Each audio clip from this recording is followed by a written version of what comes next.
ஆன்மீகம் ஆனந்தம் சேனலுக்கு உங்களை அன்போடு வரவேற்கிறேன். ஆதிசங்கரர் அருளிய சௌந்தரிய லகரியில் 69வது ஸ்லோகத்தையும் அதற்குரிய மகிமையையும் இந்த பதிவில் நாம் பார்க்கலாம். சௌந்தரிய லகரியில் ஒவ்வொரு ஸ்லோகத்திற்கும் ஒவ்வொரு பலனுண்டு.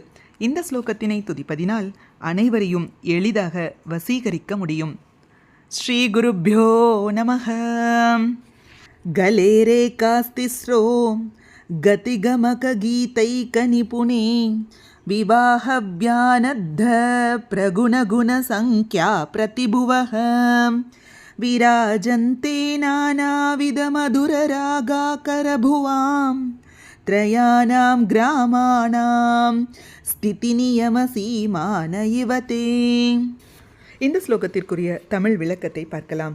மார்க்கம், தேசி என்னும் கதிகளுடனும் 15 வகை ஸ்வர கமகங்களுடனும் கீதம் பாடுவதில் ஒப்பற்ற திறமையுடையவளாய் தேவி ஒருவள் மட்டுமே விளங்குகிறாள்.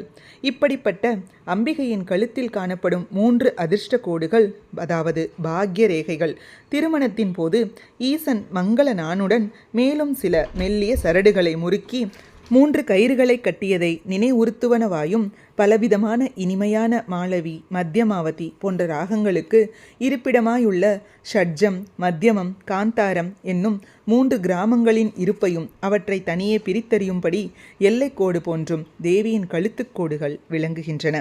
சங்கீதத்தின் பிறப்பிடமாகவும் தீர்க்க சௌமாங்கல்யத்தின் குறியீடாகவும் வர்ணிக்கப்படும் தேவியின் கழுத்து பகுதியை தியானிப்பவர் சங்கீதத்தில் மேன்மையுறுவர்.